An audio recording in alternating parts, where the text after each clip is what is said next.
ঈদের পর আবারও ঊর্ধ্বমুখী পেঁয়াজ ও আলুর দাম। গত কয়েকদিনে এই দুটি নিত্যপণ্যের দাম বেড়েছে কেজিতে 10 থেকে 15 টাকা। সব ধরনের চালের মূল্য বেড়েছে কেজিতে 1.5 থেকে 2 টাকা। তবে চিনির দাম কিছুটা কমেছে। বাজারে সবজির পর্যাপ্ত সরবরাহ থাকলেও দাম চড়া। রাজধানীর বাজার ঘুরে আরো জানাচ্ছেন হুমায়ুন চিশতি।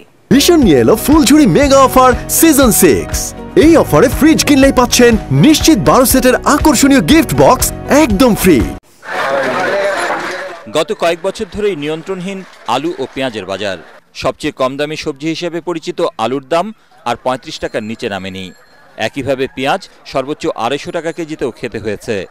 রমজানে এ দুটো পণ্যের দাম কিছুটা নিয়ন্ত্রণে থাকলেও ঈদের পর আবারও বাড়তি।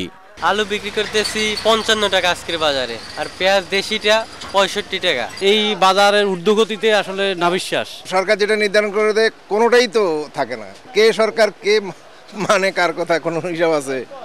এগুলি বলে লাভ কি? কোন সিন্ডিকেটের কার পিছনে কে আছে এটা খুঁজে বের করা অবশ্যই সরকারের দায়িত্ব। আমার এই যে কেউ এটা নিয়ে আর এখন চিন্তা করে না, সে নিশ্চয়ই ভাবে এরকম যে আমাদের এই ভোগান্তির মধ্যেই থাকতে হবে। দাম বেড়েছে সব ধরনের চালের। মৌসুম শেষের দোহাই দিয়ে কেজিতে বেড়েছে 1.5 থেকে 2 টাকা। ঈদের পর থেকে প্রতি কেজিতে 1 টাকা 1.5 টাকা এরকম চালের বাজার বাড়ছে সব চালই। তবে নতুন এই সিজনে যেগুলো আসবে ওটা আসলে অত বাজারটা একটু কমার দিকে থাকবে। 100% কপার কন্ডেন্সারে তৈরি ভিশন ফ্রিজ, তাই গুণে মানে অটুট থাকে বছরের পর বছর। সরকার বোতলজাত সয়াবিন তেলের দাম লিটারে 4 টাকা বাড়িয়ে নতুন দাম ঠিক করলেও এখনো তার প্রভাব পড়েনি বাজারে। নতুন রেটে মাল মার্কেটে এখনো ঢুকে নাই, আমরা পুরান রেটে মাল আছে, পুরান রেটে বেচতে আছি। তবে হঠাৎ করেই কমে গেছে খোলা চিনির দাম।